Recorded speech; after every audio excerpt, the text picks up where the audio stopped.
ನೀವು ಕೊಟ್ಟಿರೋ ಭಿಕ್ಷೆ ಅಕ್ಕ, ಇದನ್ನ ನಾನು ವರವಾಗಿ ಬದಲಾಯಿಸ್ಕೋತೀನಿ, ಖಂಡಿತ ಬದಲಾಯಿಸ್ಕೋತೀನಿ.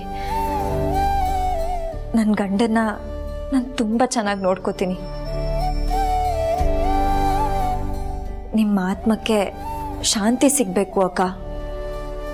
ಅದಕ್ಕೆ ಮನೆ ಜನ ಎಲ್ಲರೂ ನನ್ನ ಜೊತೆ ನಿಲ್ತಾರೆ.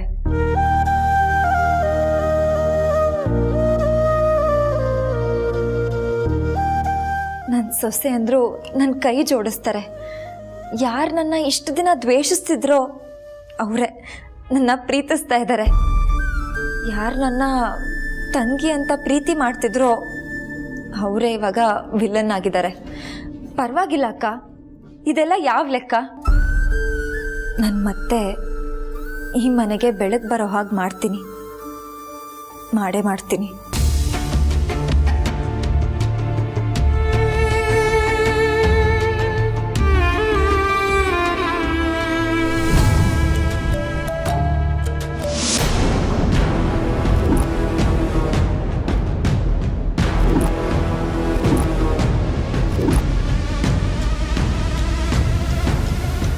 ಏಯ್, ಯಾಕೆ ನಾನು ಇನ್ನೂ ಬದುಕೇ ಇದ್ದೀನಿ, ಆಗಲೇ ನನ್ನ ಫೋಟೋಗೆ ದೀಪ ಹಚ್ತಿದ್ಯಾ? ಬದುಕಿರೋದಾ ನೀನಾ? ನಿನ್ನ ಮನಸ್ಸಲ್ಲಿ ಮನುಷ್ಯತ್ವ ಇವತ್ತು ಸತ್ತು ಹೋಯ್ತೋ ಅವತ್ತೇ ನೀನು ಸತ್ತು ಹೋದೆ ಪ್ರಾರ್ಥನಾ. ಎಕ್ಸ್ಕ್ಯೂಸ್ ಮೀ, ನಾನು ಪ್ರಾರ್ಥನಾ ಅಲ್ಲ, ಅಂತರ, ಈ ಮನೆ ಯಜಮಾನಿ. ನಾನು ಸ್ವಲ್ಪ ಜಾಸ್ತಿನೇ ರೆಸ್ಪೆಕ್ಟ್ ಎಕ್ಸ್ಪೆಕ್ಟ್ ಮಾಡ್ತೀನಿ. ಅಂತರ ಅಕ್ಕನ ಜೀವನ ಎರಡೂ ಮುಗಿಸಿ ಇವಾಗ ರಾಕ್ಷಸಿ ರೂಪದಲ್ಲಿ ಬಂದು ನಿಂತಿದ್ಯಲ್ಲ, ನಿನ್ಗೆ ಯಾವ ಮರ್ಯಾದೆ? ಹೌದಲ್ವಾ? ಕರೆಕ್ಟ್, ನೀನು ಹೇಳೋದು ಕರೆಕ್ಟ್. ಅದೇನು ಕೇಳಿ ತಗೊಳ್ಳೋದಕ್ಕೆ ಸಾಲನ? ಮರ್ಯಾದೆ ಅದು ತಾನಾಗೇ ಬರಬೇಕು. ಅದೇ ಲೋನ್ ತಗೊಳ್ಳಿ ಅಂತ ಫೋನ್ ಕಾಲ್ ಬರುತ್ತಲ್ಲ, ಆ ಥರ ಅಲ್ವಾ? ನೋಡಲಿಲ್ಲ, ನಾನು ಈಗಲೂ ನಿನಗೊಂದು ಅವಕಾಶ ಕೊಡ್ತೀನಿ. ಇವತ್ತು ರಾತ್ರಿವರೆಗೂ ಯೋಚನೆ ಮಾಡು. ಇಷ್ಟು ದಿನ ನಾನು ಮಾಡಿದ್ದೆಲ್ಲ ಒಂದು ಕೆಟ್ಟ ಕನಸು ಅಂತ ಮರೆತು ಸಾರಿ ಕೇಳಿಕೊಂಡು ಸೋಲೊಪ್ಕೊಂಡು ನೀನಾಗ ನೀನೇ ಮನೆ ಬಿಟ್ಟು ಹೋಗ್ತಾ ಇರು. ಆಗ ನಿನಗೂ ನಿನ್ನ ಸಂಸಾರಕ್ಕೂ ಸೇಫ್ಟಿ.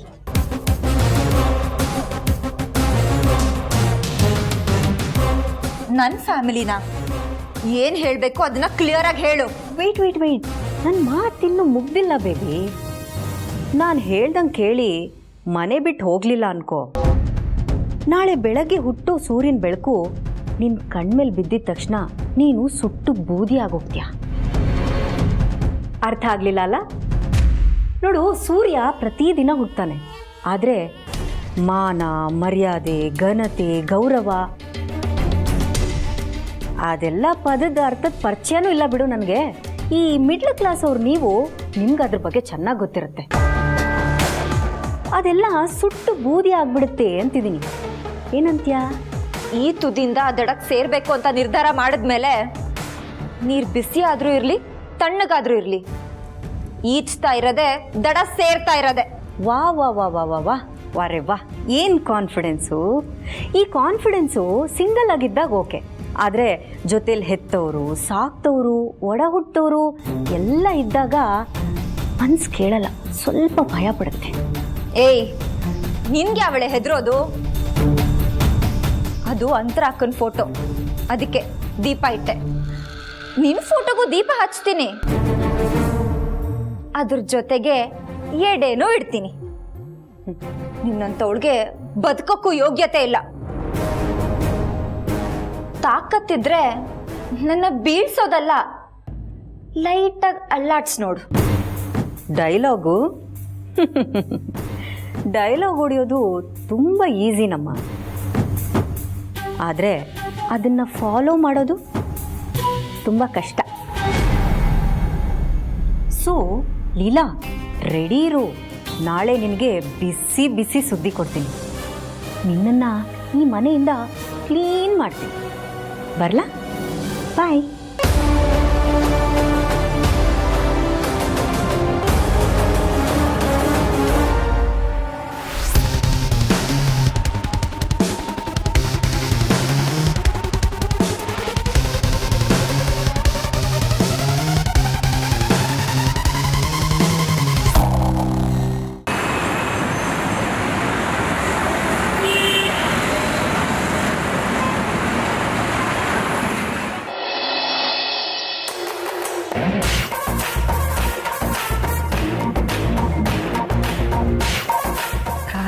ಅಂತರ ಮೇಡಮ್ ಅಲ್ಲ ಅಂತ ಪ್ರೂವ್ ಮಾಡೋದಕ್ಕೆ ಕೆಲವೊಂದು ಫೈಲ್ಸ್ ಚೆಕ್ ಮಾಡಿ ಪಾಯಿಂಟ್ಸ್ ಹಾಕಾಯ್ತು.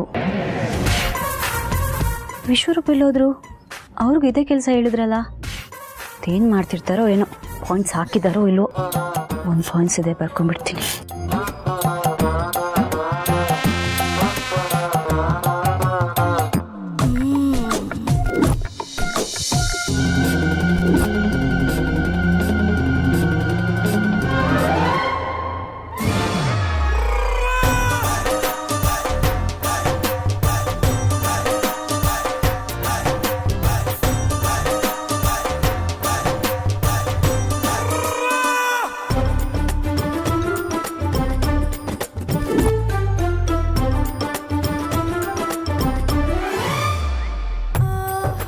ಪ್ರೀತಿ ಮಧುರ ತ್ಯಾಗ ಅಮರ ಅಕ್ಬರ್ ಅಂಟೋನಿ. ಪ್ರೀತಿ ಮಧುರ ತ್ಯಾಗ ಅಮರ ಅಕ್ಬರ್ ಅಂಟೋನಿ. ಪ್ರೀತಿ ಮಾಡಿದ ಹುಡುಗಿ ಕೈ ಕೊಟ್ರೆ 90 ಕ್ವಾರ್ಟರ್ ವಿಸ್ಕಿ ಬಿರಿಯಾನಿ. ಏನ್ರಿ ಹೇಳ್ತಿದ್ದೀರಾ? ಒಳ್ಳೆ ದೇವದಾಸ್ ಥರ ಕಾಣ್ತಿದ್ದೀರಾ. ದೇವದಾಸ ಅನ್ನೋದ್ರಲ್ಲಿ ಒಂದೇ ವಿಧ, ಅದರಲ್ಲಿ ಒಳ್ಳೆ ದೇವದಾಸ ಕೆಟ್ಟ ದೇವದಾಸ ಅನ್ನೋ 2 ವಿಧಗಳಿಲ್ಲ. ಲವ್ ಫೇಲರ್ ಆಗಿರೋ ಹುಡುಗರಿಗೆ ನನ್ನದೊಂದು ಶಾಯರಿ. ಪ್ರೀತಿಯಲ್ಲಿ ಮೋಸ ಹೋದ ಹುಡುಗರು ಆಗುತ್ತಾರೆ ದೇವದಾಸ, ಪ್ರೀತಿಯಲ್ಲಿ ಮೋಸ ಹೋದ ಹುಡುಗರು ಆಗುತ್ತಾರೆ ದೇವದಾಸ, ಆದರೆ ಹುಡುಗಿರು ಅವರು ಮೊದಲಿಂದನೂ ರಾಕ್ಷಸ ದಾಸ. ಅಯ್ಯೋ, ನಿಮ್ ಶಾಯರ್ಗೆ ಇಷ್ಟು ಬೆಂಕಿ ಯಾಕ? ಬೆಂಕಿ ಬೆಂಕಿ ಎಂದರೆ ಹುಡುಗರ ಎದೆಯಲ್ಲಿ ಉರಿಯುತ್ತಿರುವ ಜ್ವಾಲೆ. ಬೆಂಕಿ ಎಂದರೆ ಹುಡುಗರ ಎದೆಯಲ್ಲಿ ಉರಿಯುತ್ತಿರುವ ಜ್ವಾಲೆ. ಒಮ್ಮೊಮ್ಮೆ ಅನ್ಸುತ್ತೆ ಎಲ್ಲ ಬಿಟ್ಬಿಟ್ಟು ಹಾಕೊಂಡ್ಬಿಡೋಣ ಅಯ್ಯಪ್ಪ ಸ್ವಾಮಿ ಮಾಲೆ. ಸ್ವಾಮಿ ಶರಣಮಯ್ಯಪ್ಪ. ರೀ, ಯಾಕ್ರಿ ನಂಗೆ ಕಾಟ ಕೊಡ್ತಿದ್ದೀರಾ? ಕಾಟ ಕಾಟ ಬಾಯಿಗೆ ಸರಿಯಾಗಿ ಬರುತ್ತೆ ಇವಾಗ. ನೋಡ್ರಿ, ಪ್ರಾರ್ಥನೆನ ಅಂತರಲ್ಲ ಅಂತ ಪ್ರೂವ್ ಮಾಡೋದಕ್ಕೆ ಅಲ್ಲಿ ಪಾಯಿಂಟ್ಸ್ ಹಾಕ್ಬೇಕು. ಕ್ರೈಮ್ ರಿಲೇಟೆಡ್ ರಿಸರ್ಚ್ ಮಾಡಿ ಪಾಯಿಂಟ್ಸ್ ಹಾಕಿ ಅಂದ್ರೆ ನೀವ್ ಏನ್ರಿ ಶಾಯರೆಲ್ಲ ಹೇಳ್ಕೊಂಡು? ಬಾಲೆ ಕಿಶೋರ್ ಸರ್ನೇ ಮನೆಯಿಂದ ಹೊರಗಾಕದವಳು ಆ ಅಂತರ. ಹಾಗಿರ್ಬೇಕಾದ್ರೆ ನಾನು ನೀನು ಯಾವ ಮೂಲೆ? ಕೆಲವೊಂದ್ಸಲ ಅನಾನಸ್ ಸೊಳ್ಳೆ ಕಚ್ಚಿನೇ ಮಲೇರಿಯಾ ಬರೋದು. ಆ ಸೊಳ್ಳೆ ಇರೋದು ಎಲ್ಲಿ ಹೇಳಿ? ಮೂಲೆನಲ್ಲೇ. ನೆನ್ಪಿಟ್ಕೊಳ್ಳಿ. ಅದು ಅನಾನಸ್ ಸೊಳ್ಳೆ ಅಲ್ಲ, ಅನಾಫಿಲಿಸ್ ಅನ್ನುವ ಹೆಣ್ಣು ಸೊಳ್ಳೆ. ಮತ್ತೆ ನೀನು ನೆನಪು ಅನ್ನೋ ಒಂದು ಪದ ತೆಗೆದೆ, ಆ ಪದದಿಂದ ಒಂದು ಶಾಯರಿ ನೆನಪಾಯ್ತು. 101 ನೆನಪು ಇದೆಯ. Okay, cool cool.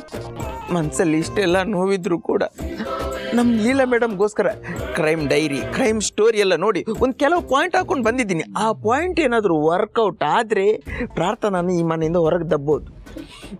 ನೀನು ನಿನ್ನ ಮನಸ್ಸಿಂದ ನನ್ನನ್ನು ಹೊರಗೆ ದಬ್ಬದಾಗೆ.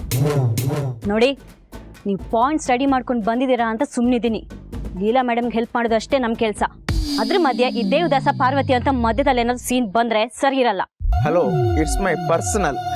ಲೀಲಾ ಮೇಡಮ್ ನನಗೆ ತಂಗಿದ್ದಾಗೆ.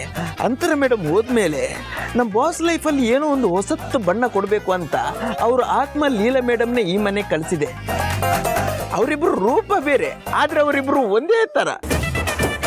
ಅಂತರ ಮೇಡಮ್ ಅಲ್ಲಿರೋ ಗುಣಕ್ಕೆ ಒಂಚೂರು ಬಬ್ಲಿ, ಒಂಚೂರು ಮಾಸ್ ಫೀಲ್ ಸೇರಿಸಿದ್ರೆ ಲೀಲಾ ಮೇಡಮ್ ಆಗ್ತಾರೆ. ಅದು ಈ ಮನೆಯಲ್ಲಿ ನಿಜ ಆಗಿದೆ. ಹೌದು, ಅಂತರ ಮೇಡಮ್ ಜೀವಂತವಾಗಿ ಇಲ್ಲದೆ ಇದ್ರು ಕೂಡ ಅವ್ರ ನೆನಪಲ್ಲಿ ಲೀಲಾ ಮೇಡಮ್ ಈ ಮನೆಗೆ ಶಾಶ್ವತವಾಗಿ ಉಸಿರಾಗಿರ್ತಾರೆ. ಆ ನಂಬಿಕೆ ನನಗಿದೆ.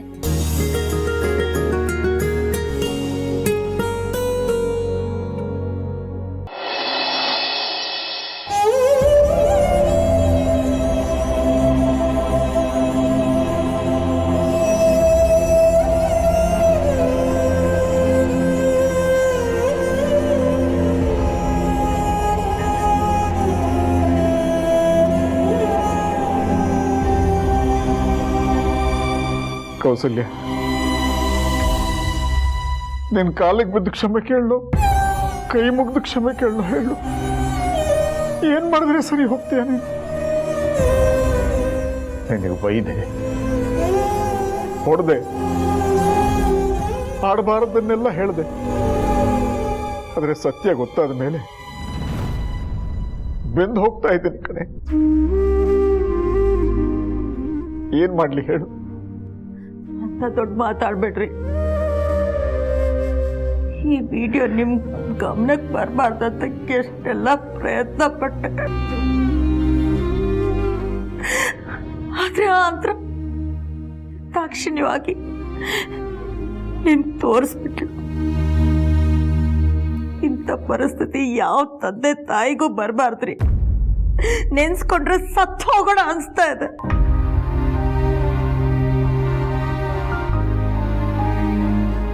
ನೀನೇನೋ ಸತ್ಯನೇ ಹೇಳಿದೆ, ಆದ್ರೆ ಅಂತರ ಹೀಗೊಂದು ವಿಡಿಯೋ ಇಟ್ಕೊಂಡು ನಮ್ಮನ್ನ ಬ್ಲ್ಯಾಕ್ ಮೇಲ್ ಮಾಡ್ತಾ ಇದ್ದಾಳೆ ಅಂತ ಒಂದೇ ಒಂದ್ಸಲ ನನ್ನ ಹತ್ರ ಹೇಳಿದ್ರೆ ನಾನು ನಿನ್ ಪರವಾಗಿ ಗಟ್ಟಿಯಾಗಿ ನಿಲ್ತಾ ಇದ್ದೆ ಅಲ್ಲ ಕೌಸಲ್ಯ. ಪಾಪ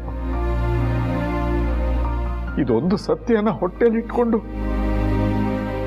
ನೀನದೆಷ್ಟು ಅನುಭವಿಸ್ಬಿಟ್ಟೆ ಕೌಸಲ್ಯ. ದಡ್ರು ಅಮಾಯಕರು ಬುದ್ಧಿವಂತರಿಗೆ ಬಲಿಯಾಗೋದೇ ಹೀಗೆ ರೀ. ಅವರಷ್ಟು ತಲೆ ನಮಗಿರಲ್ಲ, ನಮಗಿರೋ ಮಾನ ಮರ್ಯಾದೆ ಅವ್ರಿಗಿರಲ್ಲ. ಎಲ್ಲ ಗೊತ್ತಿತ್ತು, ಯಾರ ಮುಂದೆನೂ ಬಾಯಿ ಬಿಡಕ್ಕಾಗದೇ ಇರೋಂಥ ಪರಿಸ್ಥಿತಿಲಿ ಇದ್ದೀವಿ ನಾವು. ಆ ಅಂತರ ನಮ್ಮ ಎದುರಿಗೆ ಒಂದು ಬಲೆನ ಹೆಣ್ದು ಬಿಟ್ಟಿದ್ದಾಳೆ. ಇಷ್ಟು ದಿನ ಅದ್ರಲ್ಲಿ ನಾನು ಒಬ್ಬಳೆ ಬಿದ್ದು ಒದ್ದಾಡ್ತಿದ್ದೆ.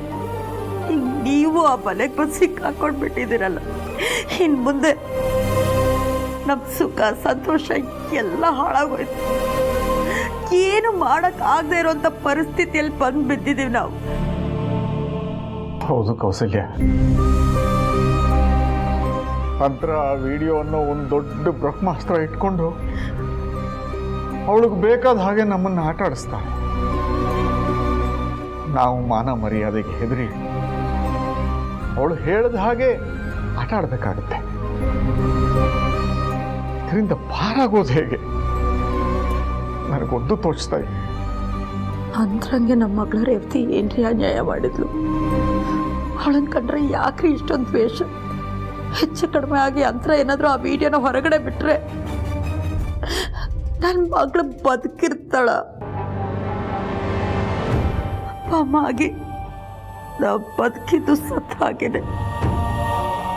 ಜಗತ್ತಲ್ಲಿ ಜನ ಯಾವಾಗಲೂ ಆ ಮೊಬೈಲಿನ ಕೈಯಲ್ಲಿ ಹಿಡ್ಕೊಂಡೇ ಇರ್ತಾರೆ.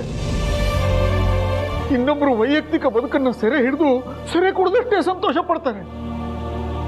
ಮಾನಸಿಕ ರೋಗಿಗಳು.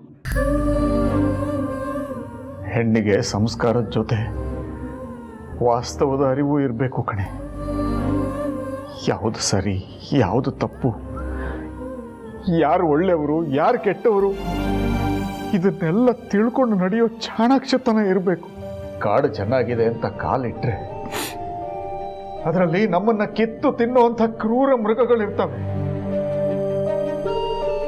ಆ ದೇವ್ ಮನುಷ್ಯ ರೂಪದಲ್ಲಿರೋ ಒಂದು ಕ್ರೂರ ಮೃಗ. ಆದ್ರೆ ಈಗ ಜನ ಹೆಣ್ಣಿಂದೇ ತಪ್ಪು ಅಂತಾರೆ. ಜನರದೇನ್ರಿ ತಪ್ಪು? ನಾಯಿ ಕಚ್ಚಿತು ಅಂದ್ರೆ ನೋಡ್ಕೊಂಡು ನಡಿಬೇಕಾಗಿತ್ತು ಅಂತಾರೆ. ನಾಯಿ ತಪ್ಪು ಅಂತ ಯಾರು ಹೇಳಲ್ಲ.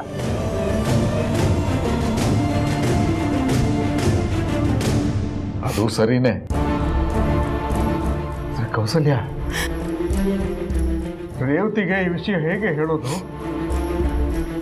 ಅವಳು ವಾಪಸ್ ಬಂದ್ಮೇಲೆ ವಿಷಯ ಗೊತ್ತಾದ್ಮೇಲೆ ಅವಳ ಪರಿಸ್ಥಿತಿ ಹೇಗಾಗ್ಬೇಡ. ತಪ್ಪು ತಿದ್ದುಕೊಂಡು ಸರಿಯಾದ ದಾರಿಯಲ್ಲಿ ನಡೆಯಕ್ಕೂ ಆಗದೆ ಇರೋ ಹಾಗೆ ಮಾಡ್ಬಿಟ್ಲಲ್ಲೇ ಆ ಅಂತರ.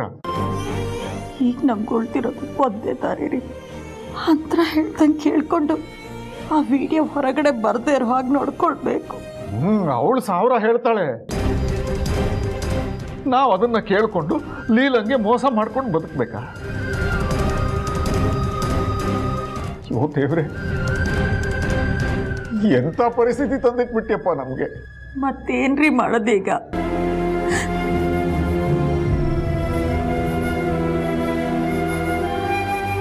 ಅದಕ್ಕೆ ನನ್ನ ಹತ್ರ ಒಂದು ದಾರಿ ಇದೆ. ದಾರಿನಾ? ಏನ್ ದಾರಿ ರೀ?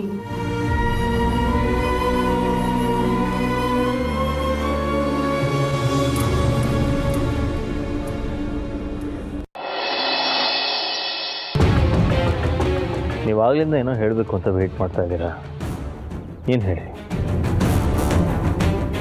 ಇದನ್ನು ನಿಮ್ಮ ಹತ್ರ ಹೇಗೆ ಹೇಳಬೇಕು ಅಂತ ನನಗೆ ಅರ್ಥ ಆಗ್ತಾ ಇಲ್ಲ. ಅದೇನೇ ಇದ್ರೂ ನೇರವಾಗಿ ಹೇಳಿ, ದಟ್ಸ್ ಓಕೆ.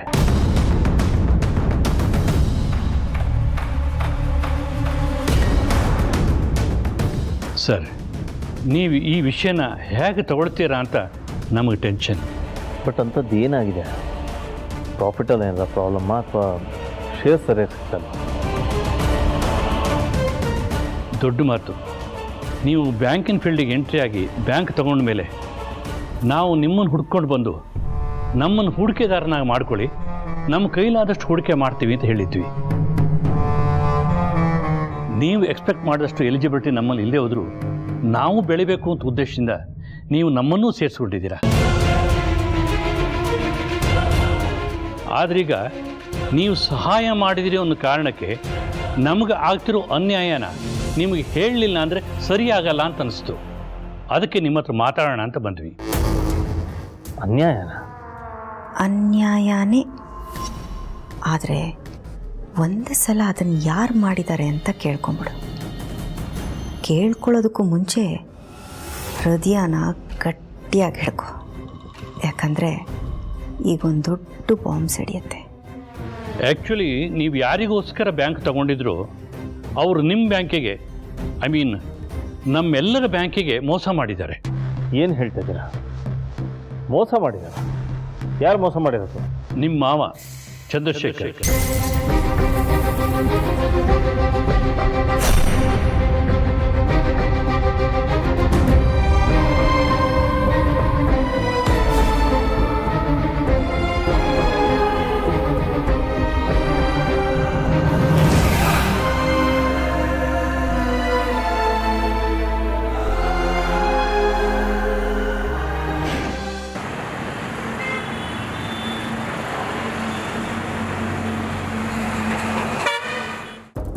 ಏನು ಹೇಳ್ತಾ ಇದ್ದೀರಾ ನೀವು? ಆ್ಯಕ್ಚುಲಿ ನಮಗೂ ನಂಬಿಕೆ ಬರಲಿಲ್ಲ. ಆದರೆ ನಿಮ್ಮ ಮಾವ ಅಂದರೆ 100 ಸರಿ ರೀಚೆಕ್ ಮಾಡ್ತೀವಿ. ಈ ವಿಷಯ ನಿಮ್ಮ ಹತ್ರ ಹೇಳಬೇಕು ಅಂದರೆ 1000 ಸರಿ ನೋಡ್ತೀವಿ. ಸಾಕ್ಷಿ ಕನ್ಫರ್ಮ್ ಆದಮೇಲೆ ನಿಮ್ಮ ಹತ್ರ ಬಂದಿರೋದು. ನಮ್ಮ ಹತ್ರ ಸಾಕ್ಷಿನೂ ಇದೆ, ನಾವು ಬಂದಿದ್ದೀವಿ. ಸರ್, ನಿಮ್ಮ ಮಾವ ಬ್ಯಾಂಕಿನ ಅಮೌಂಟ್ ಎಲ್ಲ ಯಾವುದೋ ಅನ್ನೋನ್ ಅಕೌಂಟಿಗೆ ಟ್ರಾನ್ಸ್ಫರ್ ಮಾಡಿದ್ದಾರೆ.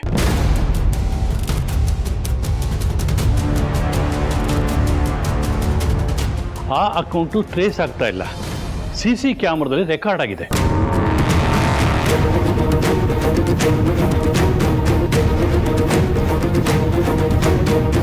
ಚಂದ್ರಶೇಖರ್ ಅವರು ಬ್ಯಾಂಕಲ್ಲಿ ಕದ್ದು ಹಣ ಸಾಗಿಸಿದ್ದಾರೆ.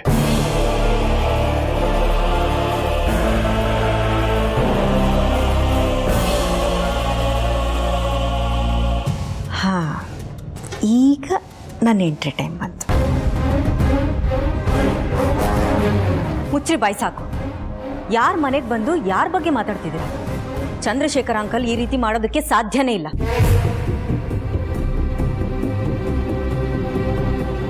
ಅವ್ರ ಮಗಳಿಗೆ ಎಂಥ ದೊಡ್ಡ ಸಂಸ್ಕಾರ ಕೊಟ್ಟಿದ್ದಾರೆ. ಅಂಥವ್ರು ಇಂಥ ಕೆಲಸ ಮಾಡೋದಕ್ಕೆ ಹೇಗೆ ಸಾಧ್ಯ? ಅಭಿ, ಇದನ್ನ ನೀನು ನಂಬೇಡ. ಮೇಡಮ್, ನಾವು ಸುಳ್ಳು ಹೇಳ್ತಾ ಇದ್ದೀವಿ ಅಂತ ನೀವು ಅನ್ಕೋಬಹುದು, ಆದರೆ ಕ್ಯಾಮ್ರಾ ಸುಳ್ಳು ಹೇಳಲ್ಲ ಅಲ್ವಾ?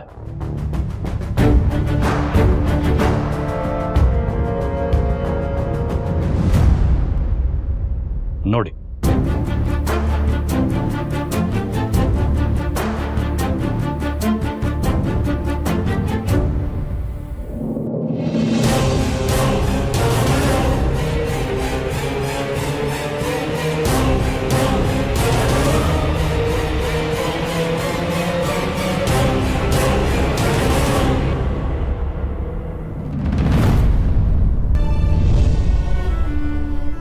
ರೀ, ಏನು ಮಾಡ್ತಾ ಇದ್ದೀರಾ?